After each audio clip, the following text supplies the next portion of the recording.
How to check website traffic on Google Analytics. Have you considered from where your website visitors come? Once you understand your website's traffic sources, you'll be able to better understand the digital selling channel and how you can use it to help your website generate more results for your company or organization.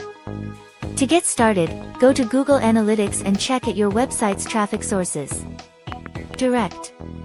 The direct channel acts as a bucket for visitors, capturing people who typed your website's URL directly into their browser and went straight to your site without visiting another.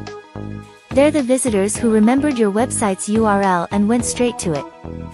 If you're spending money on paid advertising in Google Analytics, you must establish a mechanism for tracking the impact of your advertising expenditure. This will entail learning more about creating custom URLs for use in advertising campaigns, so that Google Analytics can correctly attribute sponsored visitors to the appropriate channels.